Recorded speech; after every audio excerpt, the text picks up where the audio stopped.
పథకం పేరు మార్చడం వేరు, పథకాన్ని తీసేయడం అంటే వేరు. ఖచ్చితంగా దాన్ని అందరూ యాక్సెప్ట్ చేయలేరు. ఇప్పుడు ఆరోగ్యశ్రీ విషయంలో నీళ్ళకి అమ్ముకుంటున్నాయా? ఒక రకంగా తెలుగుదేశం పార్టీ ప్రభుత్వం ప్రస్తుతం ఆ పార్టీ తరపున కేంద్ర మంత్రిగా ఉన్న పెమ్మసాని చంద్రశేఖర్ చేసిన వ్యాఖ్యలు, ఆయుష్మాన్ భారత్ కార్డులు తీసుకోండి అంటూ. ఎందుకంటే దానికి 5 లక్షల వరకే లిమిట్ ఉంటుంది. గతంలో మేము 25 లక్షల వరకు ఆ లిమిట్ పెంచాం ఆరోగ్యశ్రీ అనేది జగన్మోహన్ రెడ్డి గారి ప్రభుత్వ హయాంలో జరిగిందనేది ఆ పార్టీ నాయకులు చెబుతున్నది. నిజంగా ఆరోగ్యశ్రీ తీసేస్తారా? గత 2-3 నెలలుగా బిల్లులు పెండింగ్లో ఉండడం, పాత బకాయిలు ఇంకా చెల్లించకపోవడం తప్పు జగన్దే అంటూ తెలుగుదేశం పార్టీ ఇప్పుడు ప్రభుత్వం చెబుతున్న మాటలు. ఏం జరగబోతోంది? నిజంగా ఆరోగ్యశ్రీ లాంటి దాన్ని తీసేస్తే ఏంటి పరిస్థితి? ఇదే అంశం మీద చర్చించే ప్రయత్నం చేద్దాం. సార్, వాస్తవానికి ఇప్పటి నుంచి ఉన్నది కాదు, ఎప్పటి నుంచో ఉంది. గతంలో తెలుగుదేశం పార్టీ కూడా దాన్ని కొనసాగించింది, పేరు మార్చిన ఏం చేసిన. కానీ ఇప్పుడు కంప్లీట్గా దాన్ని నిర్వీర్యం చేసే పరిస్థితి అన్న కనిపిస్తోందా? నిర్వీర్యం చెయ్యరు, కానీ ఒక గందరగోళానికి పరిష్కారం చెప్పట్లేదు, సమాధానం చెప్పట్లేదు. ప్రభుత్వం ఒక ప్రజల్లో ఒక ఆందోళన రేకెత్తినప్పుడు సమాధానం చెప్పాల్సిన బాధ్యత ఉంది. ఎదురుదాడి చేసి తప్పించుకుంటుంది తప్పించి వాస్తవం వెల్లడించట్లేదు. ఇప్పుడు పెమ్మసాని చంద్రశేఖర్ గారు చెప్పిన దాంట్లో తప్పు లేదు. మీరందరూ ఆరోగ్యశ్రీ ఆయుష్మాన్ భారత్ అయితే ఆయుష్మాన్ భారత్ కార్డు అన్నటువంటి కాన్సెప్ట్ 5 లక్షల రూపాయల దాకా వర్తిస్తుంది. గతంతో పోల్చుకుంటే గతంలో ఆరోగ్యశ్రీ కూడా అంతే ఉండేది, 5 లక్షలే ఉండేది. వీళ్ళు చెప్తున్నట్టు 25 లక్షలు లేదు. 25 లక్షలు ఎలక్షన్స్కి ఒక 3-4 నెలల ముందు ఏమో అనౌన్స్ చేశారు. అందులో 25 లక్షలకి 25 లక్షల ట్రీట్మెంట్ ఎవడు చేయించుకోడు కదా. అది ఎవరికి పనికి వస్తుంది అంటే గుండె జబ్బులు వాళ్ళకి, స్టంట్లు మార్చడము, ఇట్లాంటి వాటికి పనికి వస్తుంది. అలాగే పెద్ద సీరియస్ డిసీజెస్ వాళ్ళకి ఆ 25 లక్షలు. బట్ దానికి అప్రూవల్ ఇదంతా గ్రౌండ్ లెవెల్లో నడవాల్సి ఉంది. అది ఇంకా అసలు ఆచరణలోకి రాల. 25 లక్షల రూపాయలు అంటే 5 లక్షలు దాటి ఆరోగ్యశ్రీ ఎవరికన్నా ఇచ్చారు అన్న లెక్క ఏదన్నా ఉంటే వైసీపీ వాళ్ళు చెప్పాలి ఎంతమందికి ఇచ్చారు ఏంటన్నది. వాళ్ళ ఆరోగ్యశ్రీ వాళ్ళు ఉండుంటారు కదా, అది వాళ్ళది పక్కన పెడదాం. ఇక్కడ బేసిక్గా ఆరోగ్యశ్రీ తొలుత ప్రారంభించింది రాజశేఖర రెడ్డి. తను పాదయాత్ర చేసిన సందర్భంలో ఎక్కడికి పోయినా కూడా అక్కడ భర్తలు చనిపోతున్నారు. ఇక్కడ ఒక సమస్య ఏంటంటే మద్యం అనేది ఒక మహమ్మారి. తెలుసు తమ ఇంట్లో తమ భర్త తాగుతున్నాడని, ఆపడం వాళ్ళ చేతుల్లో లేదు. ఎందుకంటే అతను పని చెయ్యాలంటే ఆ మందు తాగితేనే చేయగలడు అనేటువంటిది వాళ్ళ ఫీలింగ్, సైకలాజికల్. మందు కొడితేనే తమ భర్త ఆ పని చేయగలడు, ఆ కష్టాన్ని రాయించుకోగలడు అన్నటువంటి. అలా అదే సందర్భంలో మందు తాగిన తర్వాత ఆరోగ్యం బాగుండటం అన్నటువంటిది ఎవరికీ కనబడదు. ఏదో ఒకటి దెబ్బతింటది. వయసులో ఉన్నప్పుడు అది కొట్టుకుపోతుంది, కొంచెం ఓపిక తగ్గుతూ ఉన్నప్పుడు ఆ మందు ఇంపాక్ట్ పెరుగుతూ ఉంటుంది. కరోనా వస్తే అందరూ చచ్చిపోవాలా, ఆ టైంలో ఆల్రెడీ అనారోగ్యాలు, దీర్ఘకాలిక అనారోగ్యాలు ఉన్న వాళ్ళు తొందరగా చచ్చిపోయారు. ఎందుకు? అది వచ్చి శరీరంలో ఉన్నటువంటి రోగనిరోధక శక్తిని చంపేసి అది పైకి ఎదిగింది కాబట్టి. అట్లాంటి కాన్సెప్టే ఇక్కడ కూడా వచ్చినటువంటి ఇష్యూ. ఇందులో అలాంటి ఇబ్బంది ఎదుర్కొంటున్నటువంటి వాళ్ళకి హాస్పిటల్కి తీసుకెళ్తే లక్షలకి లక్షలు. ఒక సాధారణ కూలి ఒక 2-3 లక్షల రూపాయలు డబ్బులు పెట్టి కార్పొరేట్ హాస్పిటల్ వైద్యం చేయించుకోగలరా? లేదు. ఎందుకు ఒక ప్రైవేట్ స్కూల్ టీచర్ ఇవాళ లక్షలు పోయించి పెట్టుకోగలరా? ఎంత ఇబ్బందికరమైనటువంటి పరిస్థితి. దాని వలన అందులో ఒక డెలివరీ, ఇప్పుడు ఫర్ ఎగ్జాంపుల్ నేను మా మిసెస్కి డెలివరీ అప్పుడు మొదటి పిల్ల పుట్టిన టైంలో డెలివరీకి అప్పులు పాలయ్యాం. దాన్ని దృష్టిలో పెట్టుకుని రెండవసారి అప్పుడు ముందు జాగ్రత్తగా 3-4 ఏళ్ళు జాగ్రత్తలు తీసుకున్నాం. కానీ డెలివరీ టైంకి వచ్చేటప్పటికి సమస్య ఏంటి? నేను ముందుగా ప్లాన్ చేసుకుంది ఒక గవర్నమెంట్ ప్రసూతి వైద్యశాల దగ్గరలో ఇల్లు అద్దెకి తీసుకున్నాను. నాకు ఇంకో 3-4 కిలోమీటర్లు ఎక్కువ దూరం అవుతుంది, సైకిల్ దొక్కెళ్ళడం అయినా బండి ప్రాబ్లం అవుతుంది అని తెలిసినా కూడా తీసుకున్నా. ఎందుకు? అక్కడైతే కన్వీనియంట్ కూడా. తీరా చూస్తే డెలివరీ రోజున వాళ్ళు ఇట్లాగ జర్నలిస్ట్ అని తెలిసేటప్పటికి చేర్చుకోమని చెప్పారు గవర్నమెంట్ వాళ్ళు. ఎందుకు అంటే మా దాంట్లోది బయట పెడతారు వాళ్ళు. అంటే ఏముందమ్మా మీ దగ్గర అంటే, ఇప్పుడు దుమ్ము సరిగ్గా అంటే దాని మీద దుప్పట్లు సరిగ్గా ఉండవు, లోపాలు కనబడతాయి మనకి అనేసి. నేను ఎక్కడో ఆఫీస్లో ఉన్నప్పుడు సిటీ కేబుల్ ఇట్లా అని చెప్తే నేను అప్పుడు వచ్చి ఒక పక్కన వాళ్ళతో గొడవపడి ఎక్కడ చేయాలి, ఈ లోపు అక్కడ మనిషి నొప్పులు రెడీ అయితే ఆ టైంలో నేను పరిగెత్తుకుంటూ మళ్ళీ ఇంకొక డాక్టర్ గారితో మాట్లాడి ఉమ్, ఓ ప్రైవేట్ హాస్పిటల్కి తీసుకెళ్తే చేతిలో నా దగ్గర ఉంది ఆ రోజున 500 రూపాయలు. ఉమ్, ఒక డాక్టర్ గారితో రికమెండ్ చేయించుకుని ఆయన ద్వారా డబ్బులేమి ఇప్పుడు ఇమ్మీడియట్గా ఇవ్వకుండా డిశ్చార్జ్ రోజున డబ్బులు పే చేసేటట్టు. ఉమ్, అంటే ఆ 3 రోజులకి 2,500 రూపాయల డబ్బుల కోసం గిలగిలగిలగిల్లాడాం, ఉమ్. ముప్పతిప్పలు పడ్డాం. అప్పుడు ఈ లేవా ఏమీ ఆరోగ్యశ్రీలు కార్డులు ఏం లేవు ఏమీ లేవు. అంటే అప్పటికే ఇది కూడా లేదా కేంద్ర ప్రభుత్వం కూడా లేదా ఆయుష్మాన్ భారత్ లాంటిది 96లో మ్యారేజ్ అయింది, 2000. అప్పుడు ఇంకా పెట్టలేదు. ఈ రాజశేఖర రెడ్డి వచ్చిన తర్వాత 2006, 2007 టైంలో పెట్టింది అది. అప్పటిదాకా ఏం లేదు అసలు. ఇంకోటి అప్పుడు అట్లా అనుకున్నా నాలాంటి వైట్ రేషన్ కార్డు హోల్డర్ అది మళ్ళీ అదొకటి పోనీ అట్లాగని వైట్ రేషన్ అప్పుడు కార్డులే వచ్చే కాదు. కార్డులే లేవు. మామూలుగా అయితే ఆ రోజు నా జీతం ప్రకారం వైట్ రేషన్ కార్డు కరువునే, కానీ కార్డులే ఇచ్చేవాళ్ళు కాదు. అవును. దాని వలన సమస్య అనమాట. అందులో అప్పుడు వైట్ రేషన్ కార్డు అంటే 40,000 ఏడాదికి జీతం. మనం ఏడాదికి వచ్చేటోడికి ఆ లెక్కను చూసుకున్నా 24,000. కాబట్టి వస్తుంది మనకి. కానీ సమస్య అక్కడ ఉంది, కార్డులు ఇవ్వరు. ఇంకోటి అసలు అప్పుడు లేదు. గవర్నమెంట్ హాస్పిటల్లో అనినే ప్లాన్ చేసుకుంటే చివరి నిమిషంలో అట్లా అయింది. అట్లాంటి సిచ్యుయేషన్ ఫేస్ చేసి నాకు తెలుసు ఆ నొప్పి ఎట్లా ఉంటుంది. కానీ తొలి దశలో చాలా బాగా జరిగింది. అయితే ఆరోగ్యశ్రీ బకాయిలు నాకు బాగా గుర్తు. రోషే ముఖ్యమంత్రిగా ఉన్నప్పుడు నేను ఫస్ట్ ఆయన్ని ఇంటర్వ్యూ చేసినప్పుడు, ముఖ్యమంత్రి హోదాలో ఉండగా నేను చేసిన ఇంటర్వ్యూలో ఆయన చెప్పింది ఆర్థిక పరిస్థితులు చాలా ఇబ్బందిగా ఉన్నాం, ఫీజు రియంబర్స్మెంట్ ఆరోగ్యశ్రీ అనేటటువంటిది ఉద్దేశం మంచిదే, కానీ ప్రభుత్వానికి అతిపెద్ద భారం. ఆ బకాయిలు రాజశేఖర రెడ్డి చనిపోయారు కానీ అది నేను తీర్చాల్సి వస్తుంది, దానివల్ల మిగతాది ఏమీ చేయలేకపోతున్నాం అని చెప్పుకొచ్చాడు ఆ రోజు. అంటే బకాయిలు వాటి వలన సంక్షేమం కారణంగా బకాయిలు పట్టడం అన్నది అప్పటి నుంచినే నడుస్తున్నాం. రాజశేఖర రెడ్డి చనిపోయే టైంకి బకాయిలు ఉన్నాయి, అది మళ్ళీ రోసే తీర్చాడు, తర్వాతది కిరణ్ కుమార్ రెడ్డి తీర్చాడు. బకాయిలు నడుస్తూనే ఉంటాయి. ఆసుపత్రులు కూడా దీన్ని ఒక ఆదాయ వనరుగా భావించట్ల ఆరోగ్యశ్రీ. ఇది వాళ్ళ ఖర్చులకి సరిపడే ఆదాయం కిందని భావిస్తున్నారు. అంటే ఒక ఆసుపత్రులు, నేను ప్రైవేట్ హాస్పిటల్లో కొంతమందితో మాట్లాడితే వాళ్ళు ఏమంటారంటే ఆరోగ్యశ్రీ వల్ల మాకు వచ్చే లాభం ఏం లేదు, ఒక 20% లాభము, అది మాకు గిట్టుబాటు కాదు. అంటే ఓ రకంగా చెప్పాలంటే జీతాలు, మెయింటెనెన్స్ ఖర్చులు దాంతో వెళ్ళిపోతాయి. ఆ పైన మిగతా ప్రైవేట్గా వచ్చే రోగులు ఎవరైతే ఉంటారో వాళ్ళ నుండి వచ్చేదే మాకు ఆదాయం. ఏ డాక్టర్ గారైనా చెప్పేటటువంటి లెక్క అది. కాబట్టి ఇక్కడ ఏదో ఆసుపత్రులు బాపేసుకుంటాయి అనుకోవడం పొరపాటు. అది పక్కన పెడితే ఇక్కడ రాజశేఖర రెడ్డి పెట్టిన పథకాన్ని తర్వాత వచ్చిన వాళ్ళందరూ కొనసాగించారు, చంద్రబాబు గారు కూడా కొనసాగించారు. ఇప్పుడు ఏమైపోయిందంటే ఈ ఆరోగ్యశ్రీలో సంఖ్య పెంచేశారు. ఈ సంఖ్య పెంచేసేటప్పటికి ఓ సమస్య అయింది. ఈ ఆరోగ్యశ్రీ కార్డు తరహాలోనే ఆయుష్మాన్ భారత్ కార్డు కేంద్రం తీసుకొచ్చేటప్పటికి వాస్తవంగా జగన్ సర్కార్ లాస్ట్ 6-7 months ఆయుష్మాన్ భారత్ డబ్బులే ఇచ్చింది తప్పించి ఆరోగ్యశ్రీ డబ్బులు కాదు. అంటే 5 లక్షల్లోనే సరిపోయింది, ఎక్స్ట్రా చేసి పడలేదు. అంటే దీన్ని ప్రైవేట్ ఆసుపత్రులు వాళ్ళు అంగీకరించరు. మరి అలా సరిపోయినా ఇంకా ఎందుకు ఇన్ని బకాయిలు పెట్టారు నేను చెప్పేది. అందరికీ ఉండవు ఆయుష్మాన్ భారత్.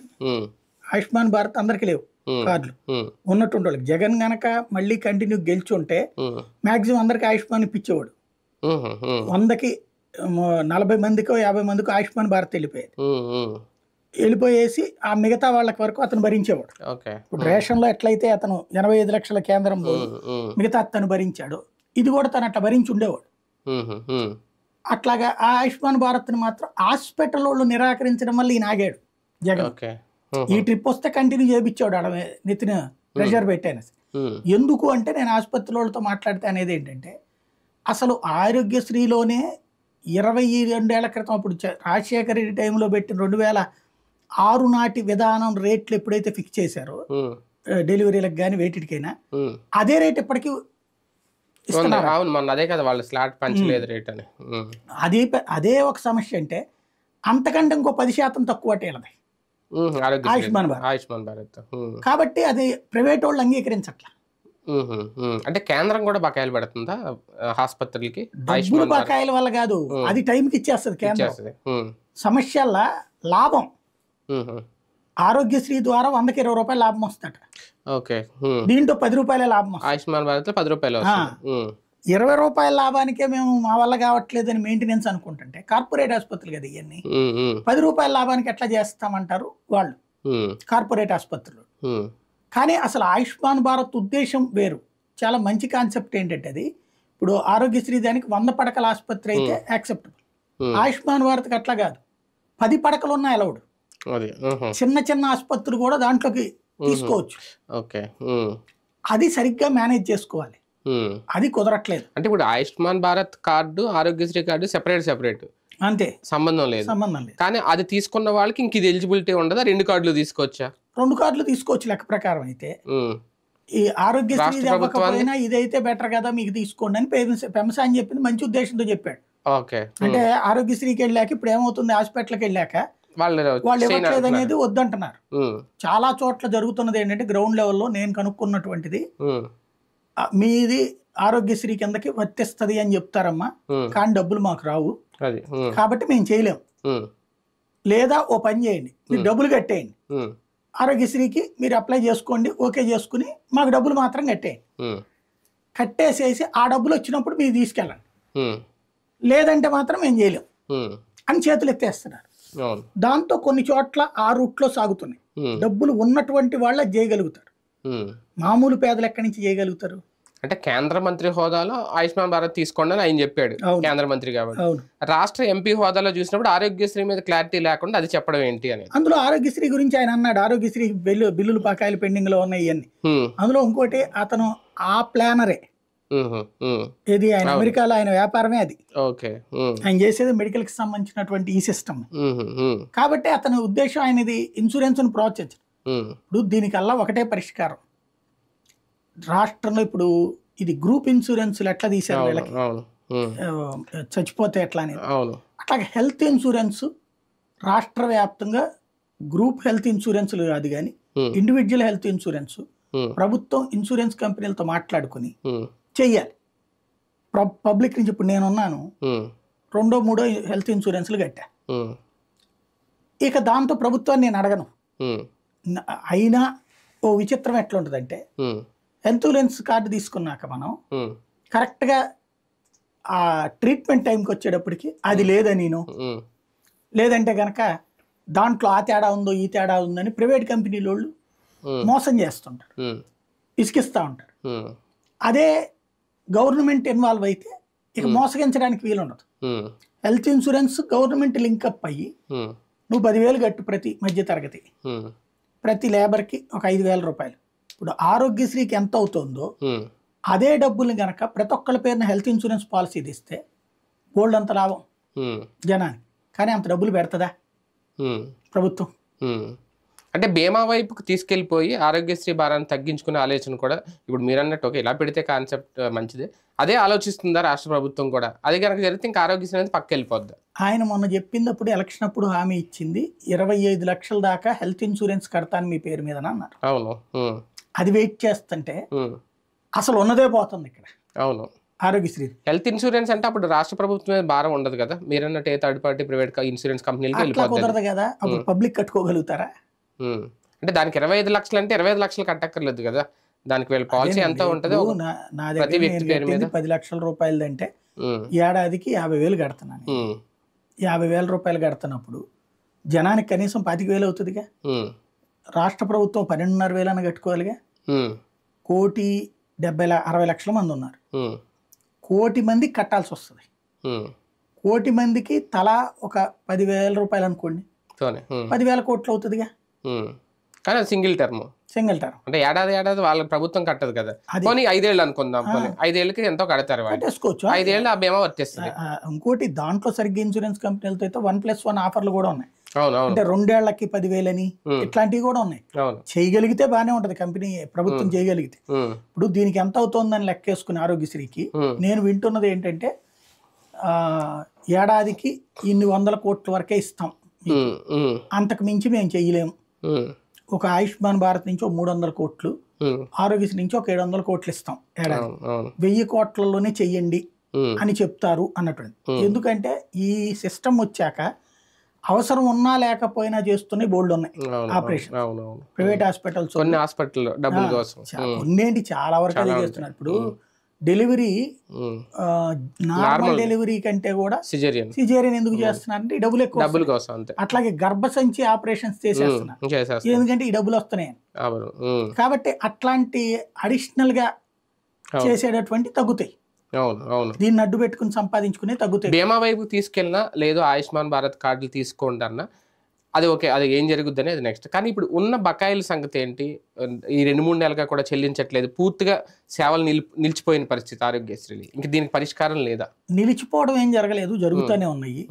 ప్రభుత్వం వాళ్ళతో మాట్లాడుతోంది కానీ అసలు ఏం జరుగుతోంది అన్నది సమాధానం చెప్పకపోవడం. బకాయిలు అయితే చెల్లించలేదు కదా ఈ ప్రభుత్వం వచ్చాక. ఏంటంటే 1600 కోట్ల రూపాయలు బకాయిలు ఉన్నాయి. ఇందులో ఈ ప్రభుత్వం వచ్చాక 400 కోట్లు ఉండి ఉంటాయి, అంతకుముందు 1200 కోట్లు. అవును అవును. దానికి మొత్తానికి పెమ్మసాని మాట తర్వాత ఒక గందరగోళం ఏర్పడింది. సమాధానం ఎవరు చెప్పాలి? 7,000 కోట్లు బకాయి ఉన్నాయని సత్యకుమార్ యాదవ్ చెప్పాడు. ఇప్పుడు 1,600 కోట్ల రూపాయలు బకాయిలని వీళ్ళు చెప్తున్నారు. మరి 7,000 ఏంటో 1,600 ఏంటో నాకు అర్థం కాదు. ఏది కరెక్టు? రెండోది 7,000 కోట్లు అంటే ఆయన చెప్తోంది ఆసుపత్రులకి మందులకి బకాయిలు, లేకపోతే కొత్తగా కట్టే గవర్నమెంట్ హాస్పిటల్ అయ్యని బకాయిలు ఎట్ట అవుతుంది? గవర్నమెంట్ హాస్పిటల్ పెడతావు, నువ్వు డబ్బులు పెడతావు.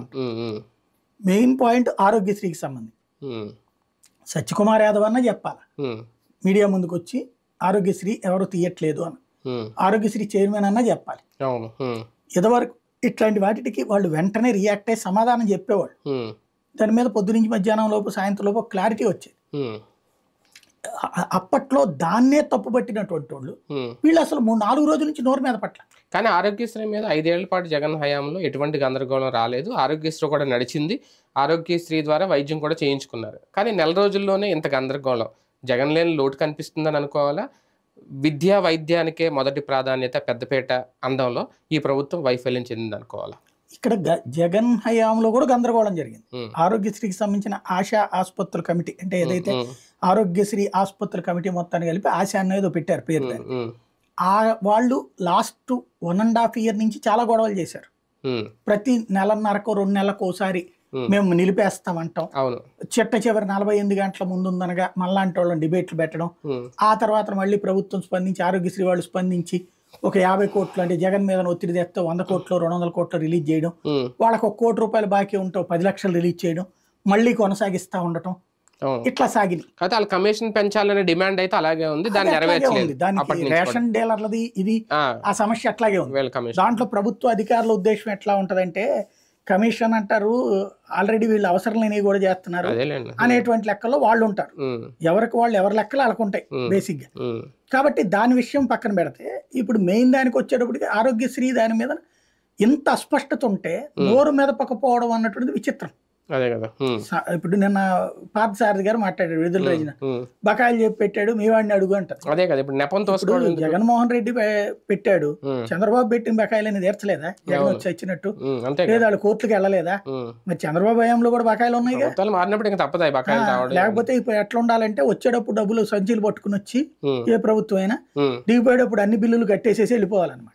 అట్లా అసలు జరుగుతుందా ఏ ప్రభుత్వంలోనన్నా? అది ఏమన్నా వ్యాపారమా? వచ్చేసేసి నాది కాకపోతే షాప్ మూసేసుకుని ఇంటికి వెళ్ళిపోవడానికి కామన్ సెన్స్ ఉండాలి. ప్రస్తుతం ఇంతమంది పబ్లిక్ అయోమయం ఉంది. ప్రస్తుతానికైతే ప్రైవేట్ హాస్పిటల్లో సమస్య ఉంది, చేర్చుకునే వాళ్ళు చేర్చుకుంటున్నారు. ప్రభుత్వం దగ్గర మేము చేయించుకోగలంలే అనుకునే వాళ్ళు చేర్చుకుంటున్నారు. లేదు ప్రభుత్వంతో తలనొప్పి మాకెందుకు వచ్చింది అన్నటువంటి వాళ్ళు ఏమో ఈ మాట చెప్తున్నారు, కన్ఫర్మ్ చేసుకోండి అనేసి. రేపు చూద్దాం. మొత్తానికి ఆరోగ్యశ్రీకి సంబంధించి ఒక గందరగోళ పరిస్థితి అయితే ప్రస్తుతం కనిపిస్తోంది. ప్రభుత్వం దాని మీద క్లారిటీ ఇస్తుందా, లేదంటే ఇలాగే కంటిన్యూ చేస్తారా?